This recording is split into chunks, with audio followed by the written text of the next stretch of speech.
Qala al-musannif rahimahullah wa nafa'ana bihi wa bi ulumihi fid dharain amin radhiyallahu ankum wassalatu wassalamu ala man arsalahu Allahu li irsyadil ibad wa ala alihi wa sahbihi al-muhtadin ila sabilir rasyad. Salawat serta salam senantiasa tercurahkan kepada sosok manusia yang Allah utus beliau untuk memberikan petunjuk kepada segenap manusia.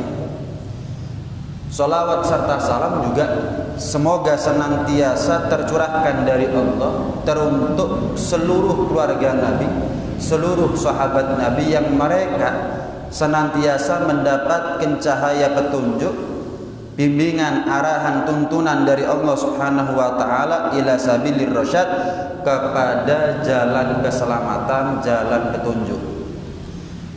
Ketika Allah memberikan perintah kepada kita, ya ayyuhalladzina amanu shallu alaihi wa sallimu taslima, wahai sekalian manusia yang beriman, senantiasalah kalian bersalawat dan menghaturkan salam sebaik-baik salam kepada Rasulullah sallallahu alaihi wasallam. Maka para sahabat tanya kepada Rasulullah, ya Rasulullah, kaifa nusalli alaik?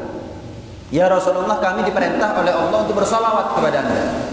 Gimana caranya kami bersalawat kepada Anda ya Rasulullah? Maka Rasulullah menjawab, qulu, katakan, ucapkan, Allahumma shalli ala Muhammad wa ala ali Muhammad. Ucapkan.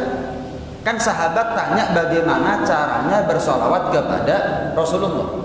Tapi jawaban Rasulullah gimana? Ucapkan, Allahumma shalli ala Muhammad wa ala ali Muhammad.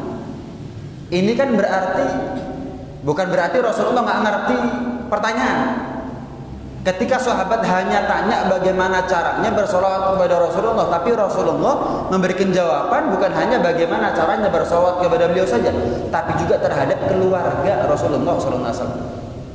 Bukan berarti Rasulullah nggak ngerti pertanyaan, ngerti. Tapi Rasulullah ingin menegaskan, menekankan kepada kita bahwa nggak sempurna sholawatnya kita kepada beliau kalau tidak kita sempurnakan dengan sholawat kita kepada keluarga beliau. Ada sholawat namanya sholawat batrok.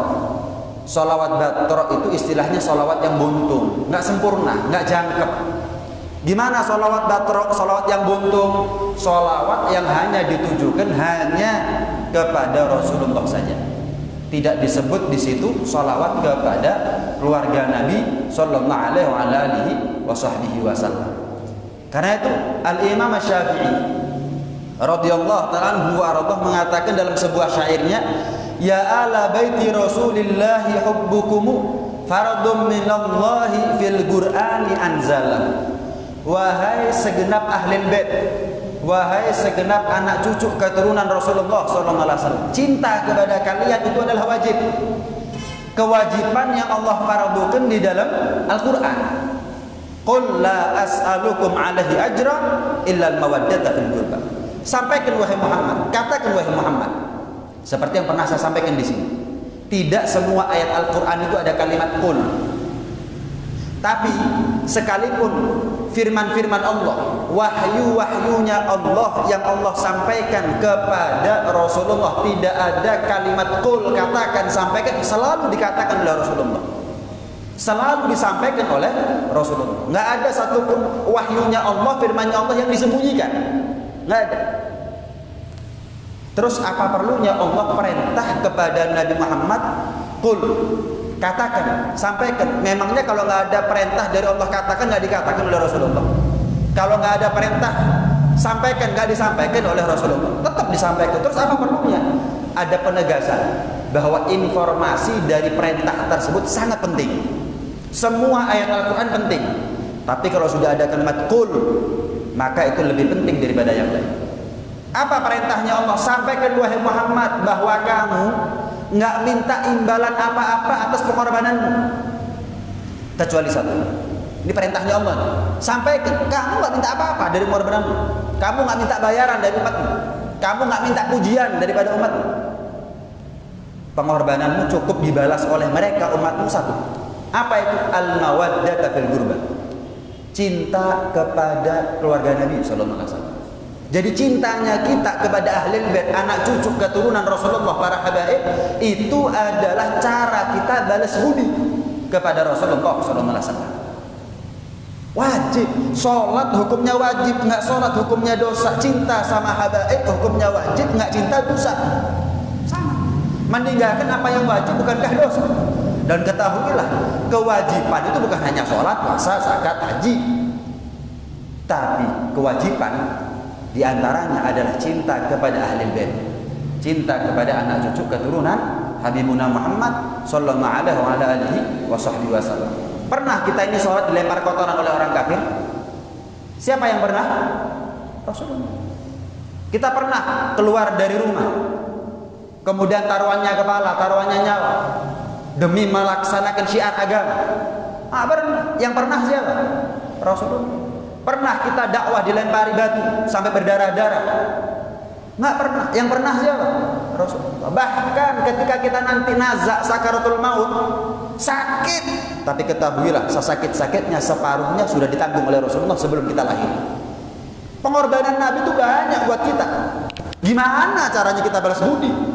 Anak aja nggak bisa balas jasanya orang tua, gimana umat balas jasanya nabinya? Satu, al-mawaddata fil qurba, cinta sama anak cucu keturunan Rasulullah, itu balas budi. Yakfikum min azimil fakhri annakum man la yusalli alaikum la salatalah. Cukup, kata Imam Syafi'i, bagi kalian wahai ahlul bait sebagai satu kebanggaan. Apa? Barang siapa yang sholat tapi tidak bersolawat kepada kalian, la salatalah, nggak sah sholatnya. Ini pendapat jadi pendapat Godim, pendapat lama mazhab Syafi'i. Kalau pendapat jadi sah, tapi ada yang kurang sehingga sebelum salam sunnah sujud sahwi. Tapi pendapat lama Al-Imam Syafi'i, barang siapa yang sholat tapi dalam sholawatnya cuman bersolawat kepada Rasulullah saja, tidak disempurnakan dengan bersolawat kepada keluarga Nabi, nggak sah sholatnya. Godim, pendapat lama. Pendapat baru Al-Imam Syafi'i, sah, cuman nggak sempurna, ada aib sholatnya, perlu ditambah dengan apa? 2 kali sujud sahwi. Ya, cukup bagi kalian kehormatan bahwa bersolawat kepada anda ahlul bait itu adalah merupakan tolak ukur sah nggak sahnya sholat atau sempurna nggak sempurnanya sholat.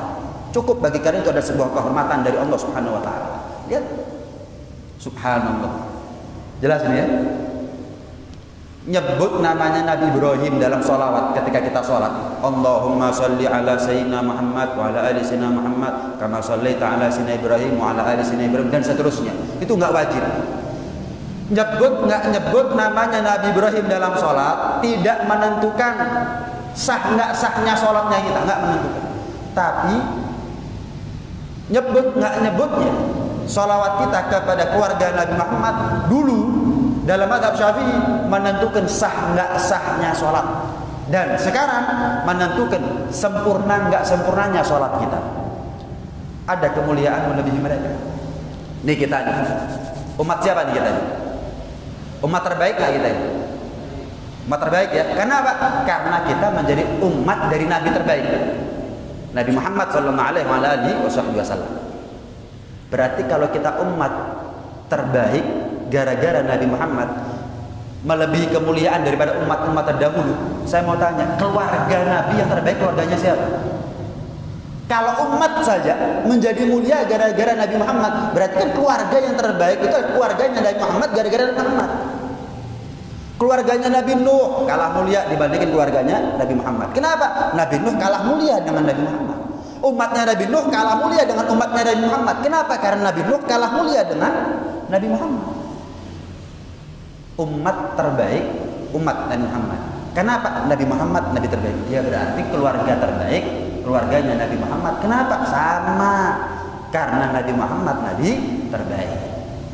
Kita sekarang duduk di masjid, masuk ke dalam masjid, bukan gara-gara kita masuk ke masjid, masjid ini jadi mulia. Justru kapan kita masuk masjid, kita yang menjadi mulia. Kita baca Quran, kita baca Quran. Bukan Al-Quran ini mulia kalau dibaca nggak dibaca mulia. Yang baca yang mulia.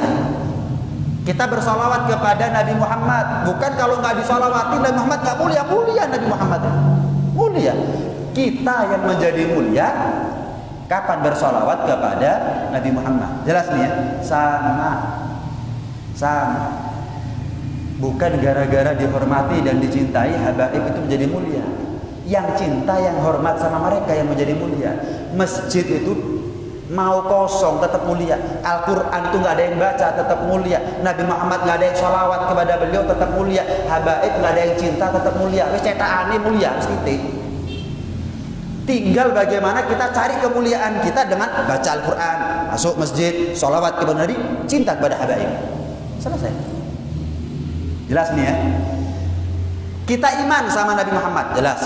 Tapi kita nggak tahu betapa beruntungnya orang yang iman cinta sama Nabi Muhammad kecuali nanti di akhirat. Untung saya ini iman sama Nabi Muhammad, cinta sama Nabi Muhammad. Saya mau tanya, yang tidak beriman, yang tidak cinta kepada Nabi Muhammad banyak apa sedikit?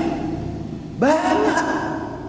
Mulai dari Nabi Muhammad SAW lahir sudah ada musuhnya kaum Yahudi yang ingin bunuh beliau. Yang nggak iman, yang nggak cinta banyak, tapi Allah takdirkan kita iman, cinta sama beliau. Kita merasa beruntung, tapi kita nggak tahu betapa beruntungnya kita kecuali nanti kita di surga.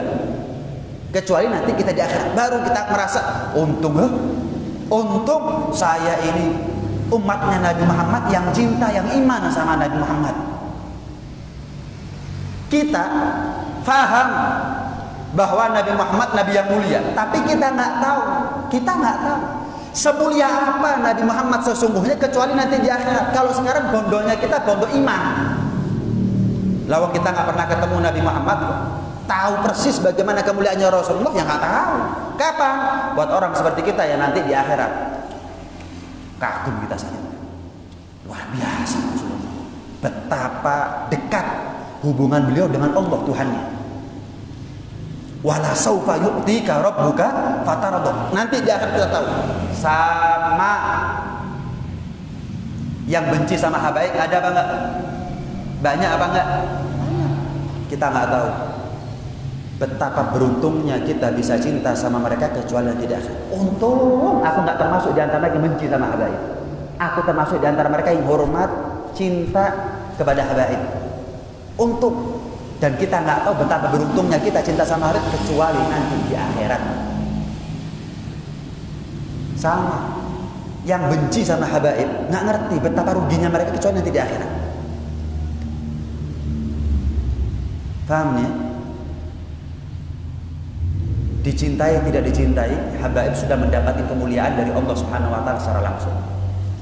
Sayyidina Umar ketika beliau sebagai khalifah pernah sekali waktu jalan di kota Madinah, dinyek sama orang-orang kafir yang ada di kota Madinah, Yahudi Nasrani, penduduk Madinah. Umar, meletek kamu Umar. Kamu dulu sebelum Islam, sebelum iman sama Muhammad, pakaian kamu, kendaraan kamu, mahal-mahal, mewah-mewah. Sekarang setelah iman kamu sama Muhammad, lah kok compang-camping, lah kok jalan kaki. Apa jawab Sayyidina Umar? Kapan aku sudah mendapatkan kemuliaan dari Allah dengan Islamku, aku tidak mencari kemuliaan selain dari Allah Subhanahu Wa Taala. Cukup bagiku kemuliaannya Allah, kemuliaan Islam. Wis, aku nggak golek kemuliaan selain Islam. Ketahuilah, habaib itu sudah cukup bagi mereka kemuliaan yang datangnya juga dari Allah. Nggak cari kemuliaan penghormatan dari siapapun. Apakah pantas saya lebih berharap penghormatan jenengan sampai saya melupakan bahwa saya sudah dihargai langsung oleh Allah Subhanahu Wa Taala, dimuliakan langsung oleh Allah Subhanahu Wa Taala. Siapa jenengan dibandingkan Allah? Jelas. Salman Al Farisi bukan orang Arab, nasabnya nasab biasa, nasab biasa. Tapi gara-gara Islam, beliau memeluk agama Islam, langsung menjadi sahabat. Langsung menjadi sahabat. Laqad rafa'al Islamu Salman Farisin. Gara-gara Islamnya Salman Al Farisi langsung naik derajatnya. Menjadi orang mulia nih Salman Al Farisi. Abu Lahab Arab, sudah Quraisy pamannya Nabi.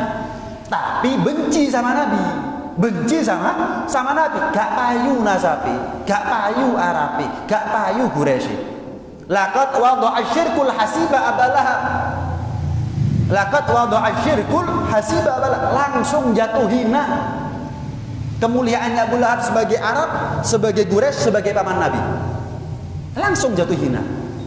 Maksudnya gimana sih, Bib? Awam cinta sama habaib jauh lebih mulia dibanding ulama tapi benci habaib, apalagi ngajari orang benci habaib. Ulama mulia, mulia. Abu Lahab juga mulia sebetulnya. Arab, Quraisy, paman Nabi. Tapi ulama ngajari orang benci habaib, jatuh, anjlok nilainya dia di sisi Allah. Sama, nggak payu nasabnya Abu Lahab sebagai paman Nabi, sebagai orang Arab, sebagai orang Quraisy, gara-gara apa? Benci sama Rasulullah Sallallahu Alaihi Wasallam. Abu Lahab itu nggak mau iman sama Nabi, kenapa? Dua. Yang pertama, nganggep Nabi saingan. Saya kalau iman sama keponakan saya Muhammad, apa kata dunia? Saya kalau iman sama Muhammad, wah orang-orang sowannya sama Muhammad, wah orang-orang hormatnya sama Muhammad, wah orang-orang nanti apa-apa ke Muhammad, nggak ke saya. Yang kedua, menganggap Nabi Muhammad manusia biasa, makanya nggak mau iman sama Nabi Muhammad. Mali hadzal rasul ya'kulu ta'amu yamshi fil aswaq, masa utusan Allah seperti ini, makan minum keluar masuk pasar sama seperti kita. Kalau ada orang siapapun nganggep habaib saingan, itu cara berpikirnya Abu Lahab.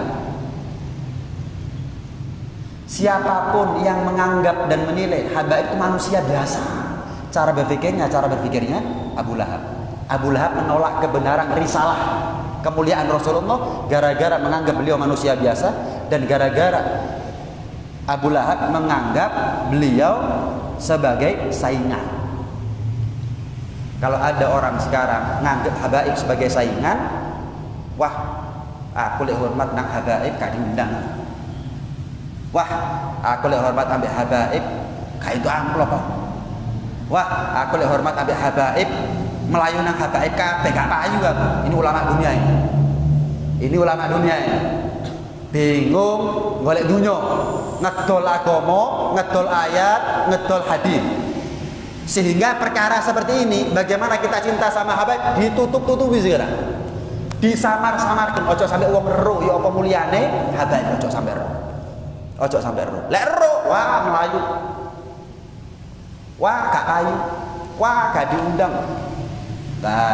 Habaib itu, siapapun yang cinta sama mereka dihormati sama Allah, nggak butuh penghormatan daripada manusia.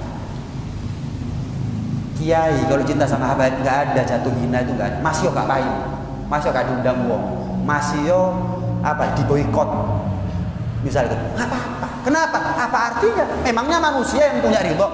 Memangnya manusia yang menentukan nasibnya kita di akhirat? Memangnya manusia yang menentukan kita masuk surga atau enggak? Allah. Kapan ada ulama cinta sama habaib baginya surga? Selesai. Jelas ini. Jadi cara berpikir orang sekarang nggak boleh cara berpikirnya iman sih, Islam, iman sama Nabi Muhammad, tapi cara berpikirnya tanpa dia sadari sama seperti cara berpikirnya Abu Lahab. Apip opo menungso. Loh, ini cara berpikirnya siapa? Ucapannya siapa ya? Opo Muhammad itu manusia, makan, minum, tidur, kawin, sakit, keluar masuk pasar, sama seperti kita. Cara berpikirnya siapa itu? Cara berpikirnya siapa? Jelas ini ya? Jelas ini ya?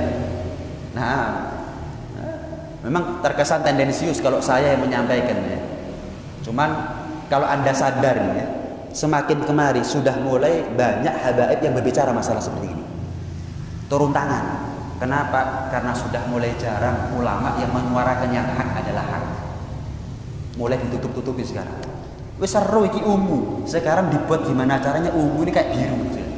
Dibuat samar. Dibuat samar. Cinta sama habaib itu memang butuh dalil. Dalilnya ada, Al-Quran ada, hadis banyak. Contoh hadisnya Nabi. Ahlu baiti kasafinati Nuh. Ahlul baitku itu sama seperti bahteranya Nabi Nuh, perahunya Nabi Nuh. Faman dakhala naja, siapa yang masuk perahunya Nabi Nuh selamat. Wa man takhallafa halak, barang siapa yang enggak masuk perahunya Nabi Nuh enggak selamat. Saya mau tanya, ketika Nabi Nuh bikin perahu, ada yang masuk perahu, ada yang enggak masuk. Saya mau tanya, yang masuk ada yang enggak selamat? Yang masuk perahunya Nabi Nuh ada yang enggak selamat? Semuanya selamat. Yang enggak masuk perahunya Nabi Nuh ada yang selamat? Semuanya enggak ada yang selamat. Anak-anaknya selamat, Kan'an enggak selamat. Tidak tersisa punah manusia saat itu kecuali 70 orang umatnya Nabi Nuh toh. Yang masuk perahunya, bahteranya Nabi Nuh, sama ahli bait sama seperti itu. Yang cinta selamat. Enggak mungkin enggak selamat. Yang benci, yang meragukan kemudian mereka pasti enggak selamat. Enggak mungkin ada yang selamat. Persis Nabi yang bilang, perumpamaan Nabi itu enggak mungkin meleset. Kalau persis bahteranya Nabi Nuh, yang masuk selamat, nggak mungkin yang masuk perahunya Nabi Nuh nggak selamat. Yang nggak masuk nggak selamat, nggak mungkin selamat. Sama, yang cinta sama Habaib pasti selamat. Nggak mungkin nggak selamat. Yang benci pasti nggak selamat, nggak mungkin selamat.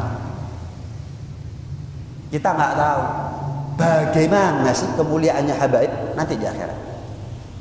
Kita nggak tahu betapa mulianya kita cinta sama Habaib kecuali nanti di akhirat. Jadi janjinya kita ini bukan sekarang. Janjinya kita itu adalah pertemuan kita nanti di akhirat. Siapa yang cinta, siapa yang nggak cinta, terbagi dua saat itu. Saat itu Anda semuanya kalau cinta sama Habaib, untung. Saya cinta sama mereka. Saya melaksanakan kewajiban perintahnya Allah untuk cinta sama mereka. Cinta kepada Habaib adalah anak tangga pertama yang membuat kita dicintai oleh Rasulullah, dan puncaknya adalah kita menjadi orang dicintai oleh Allah Subhanahu wa taala. Apa dalilnya? Ahibbullaha lima yakhdukum bihi min ni'am. Cintai Allah kata Nabi, perintahnya Nabi. Perintahnya Allah. Cintai Allah. Apa alasan kita cinta sama Allah? Nikmat, enggak kurang-kurang Allah kasih nikmat kepada kita. Gimana kita nggak cinta sama Allah? Manusia, nih Mas Zen, kalau baik sama saya, otomatis saya timbul rasa cinta kepada Mas Zen, otomatis. Tapi gitu, sama, nggak kurang-kurang Allah kasih nikmat kepada kita, nggak kurang-kurang Allah baik sama kita. Cintai Allah kalau begitu. Cintai Allah. Yang kedua kata Nabi perintahnya, wa ahibbuni li hubbillah. Cintai aku, bukan hanya cinta kepada Allah, cintai aku. Kenapa? Syarat menjadi orang yang dicintai oleh Allah harus cinta sama Nabi Muhammad. Apa cukup di situ perintahnya Nabi? Enggak. Ini satu hadis yang sama ini. Wa hibbu ahla baiti bi hubbi. Cintai keluargaku. Apa alasannya? Kalau kalian ngaku cinta kepadaku, cinta sama kakeknya tapi benci sama cucunya, ini nyalai aturannya Nabi. Kalau kalian ngaku cinta sama aku, cintai ahli baitku. Titik. Ini iman. Makanya saya katakan kenapa orang cinta sama Habaib bukan hanya butuh kepada dalil yang sahih, tapi hati yang sahih. Dalil ono, tapi lewat ini grundel, gak terima, iri, hasud, dengki, gak masuk nasihat siapapun. Kenapa? Saya mau tanya, Rasulullah dakwah gak sama Abu Lahab? Dakwah kepada Abu Lahab, iman Abu Lahab. Kenapa? Menganggap Rasulullah saingan dan menganggap Rasulullah manusia biasa. Sama, Rasulullah dakwah, ada dakwahnya orang lebih hebat daripada Rasulullah. Sama. Ketika seseorang menganggap Habaib ini saingan, menganggap Habaib ini manusia biasa, Al-Quran dakwahnya siapapun gak akan masuk. Kenapa? Hatinya sakit. Saya kasih contoh. Kita bisa milih jadi umatnya siapa? Bisa milih. Kita menjadi umatnya Nabi Muhammad atas dasar pilihannya siapa? Jelas ya? Kira-kira umat terdahulu buka Taurat, buka Zabur, buka Injil, ya'rifunahu kama ya'rifuna abna'ahum. Mereka kenal kemuliaannya kita sebagaimana bapak kenal anaknya. Terus mereka iri, kok enak umat Muhammad, iman paling keri, fisik paling lemah, umur paling pendek, ibadah paling tinggi, tapi ganjaran paling gede. Sing Lailatul Qadar, iya. Nah, yang malam nisfu Sya'ban, kok enak, mlebu surga paling dhisik. Mereka iri. Boleh mereka iri kepada kita sebagai umat terbaik, umat Nabi Muhammad? Boleh. Loh, kalau mereka nggak terima kita menjadi umat terbaik, berarti kan mereka nggak terima kepada Allah, Allah kasih nikmat kepada kita. Loh, berarti kalau ada orang iri itu sebetulnya mereka protes kepada Allah. Nggak boleh. Umat terdahulu iri kepada kita. Kenapa? Loh, saya nggak bisa milih menjadi umatnya siapa, saya nggak bisa milih, murni pilihannya Allah. Kalau kamu nggak terima, protes sama Allah, karena jangan protes sama saya. Sama habaib nggak bisa milih jadi keturunannya siapa, Allah yang pilih. Jadi kalau ada yang protes, monggo protes sama Allah. Saya nggak bisa milih saya jadi anaknya siapa, bapak saya siapa, kakek saya siapa, saya nggak bisa milih. Siapa di antara kita yang bisa milih jadi keturunannya siapa? Nggak ada. Kalau mau protes jangan saya, sama Allah. Urusanmu semuanya. Selesai. Nabi aja dimusuhi kok. Keturunannya kepingin dicintai. Ya ojo nanti putuni Nabi. Kalau berharap kehormatan daripada manusia. Nabi kakek kami itu taruhannya nyawa. Bisa untung-untungan, wong model kaya aku gak dibelek mbek wong wis untung-untungan wis. Ya gak didoni ambek wong, gak guncur ndasku dibalangi wong, alhamdulillah. Kok berharap diciumi tangannya, kok berharap dihargai, kok berharap. Nabi itu paling pantasnya orang dihargai, nggak ngarep. Jadi putune Nabi kok ngarep penghargaannya manusia. Apakah dia mau ganti kehormatan dari Allah dengan kehormatan dari manusia? Ya rugi, ya rugi sudah. Jelas ini ya. Jadi cinta kepada habaib itu adalah anak tangga pertama. Untuk menyampaikan kita kepada anak tangga kedua, yaitu cintanya Rasulullah. Dan pada akhirnya kita mencapai puncak daripada anak tangga, yaitu cintanya Allah Subhanahu wa Ta'ala. Ingat, cinta kepada habaib itu nggak nunggu habaibnya wali, ulama, soleh, terkenal, sepuh. Enggak. Cinta kepada mereka jangan di kotak-kotak. Ya kalau mau belajar ya belajar sama habaib yang punya ilmu. Tapi kalau cinta kebiaruyah. Al-Imam Ahmad bin Hanbal, beliau keluar dari masjid diikuti oleh ribuan muridnya. Enak-enak jalan berhenti. Imam Ahmad bin Hanbal langsung mandek, berhenti. Bingung muridnya, ikut mandek muridnya ini. Guru, kok berhenti? Iya, ada satu sayyid, usianya masih kecil. Saya nggak bisa jalan di depan dia. Saya nggak bisa jalan di depan dia. Akhirnya Imam Ahmad bin Hanbal bilang, "Taqaddam ya Maulana, wahai orang yang saya hormati, yang saya muliakan, Anda dulu, Anda dulu." Iya, kayak jili. Jenengan dia nih. Saya nggak bisa maju, posisinya lebih daripada Anda. Taqaddam ya Maulana, ini bahasa halus nih. Kudu konsep enggak. Jenengan dia nih. Taqaddam ya Maulana, wahai junjungan kami, orang yang kami muliakan, jenengan riyin. Saya nggak bisa posisinya lebih depan daripada jenengan riyin. Ada tak ulama sekarang lebih alim daripada Imam Ahmad bin Hanbal? Sudah awam cinta sama habaib itu jauh lebih mulia daripada ulama benci sama habaib, apalagi ngajari orang benci sama habaib. Daniyo salawis ulama cinta sama habaib, ngajari orang untuk cinta sama habaib. Ya apa mulianya? Salawis awam benci ambek habaib. Paham ya? Memang resiko loh ya saya ngomong seperti ini ya. Wah gila hormat nih. Saya mau tanya, orang tua ngomong, anaknya nyelonong keluar. Loh, kok nyelonong? Gak salaman, gak salam. Masa anaknya ngomong, gila hormati bapak ini. Jelas ya? Jelas ya bedanya ya? Hanya sekedar menyampaikan, bukan berharap. Sholat. Saya misal sholat 5 waktu, terus saya dakwah, ayo yang nggak sholat, tobat. Wah, mentang-mentang sholat, ngajak wong sholat, masuk ngono. Yo, terus kapan aku sok dakwah lek model kayak gini? Saya cuma cari bolo. Wis, terima gak terima, bukan pilihan hidupnya saya, pilihan hidupnya kamu sendiri. Terserah. Saya cuma ngasih tahu. Gak percaya gak apa-apa, tapi percaya nggak percaya masing-masing ada potensi, ada resiko. Titik. Sampaikan yang hak adalah hak, walaupun ada pro kontra. Kenapa? Toh masih ada yang pro. Kita ini jadi orang baik, sebaik apapun pasti ada yang nggak senang. Jelas ya? Kita jadi orang jahat, sejahat apapun, jelas pasti lebih banyak orang yang nggak senang sama kita. Lah apa? Dadi wong elek terus akeh sing nggak seneng. Lah sing mending dadi wong apik masih yo ono sing nggak seneng. Jadi jangan mundur untuk menyampaikan yang hak adalah hak karena khawatir ada kontra. Dadi wong model opo apike tetep ono sing kontra, gak iso. Malaikat tuh punya musuh. Ada loh sekelompok manusia yang benci sama malaikat Jibril. Ada itu. Paham ya? Jadi manusia sebaik apapun pasti ada yang senang, ada yang nggak senang. Dadi wong sing kenal. Lah apa? Lek podo-podo ono sing seneng nggak seneng, dadi wong elek. Sama. Sampaikan yang hak adalah hak.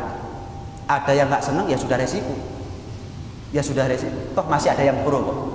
Toh masih ada yang seneng kan? Toh masih ada yang seneng kan? Ya wes sampai sing hak adalah hak. Sama resikonya. Kamu jadi orang baik pro kontra, kamu jadi orang jahat pro kontra. Kamu menyampaikan yang hak ada pro kontra, kamu menyembunyikan apa yang hak ada pro kontra. Dalam apa? Menyembunyikan ilmu. Iya.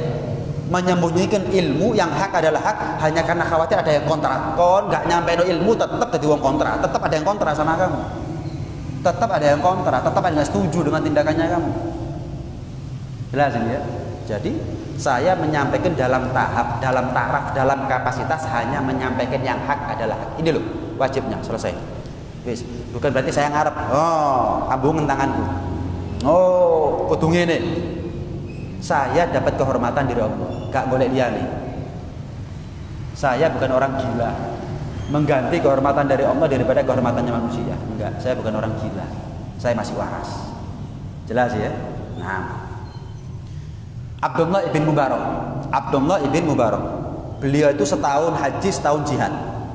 Ketika tiba waktunya beliau untuk haji, beliau nabung, berangkat ke pasar onta atau pasar kuda untuk beli kendaraan, beli onta atau beli kuda untuk berangkat haji.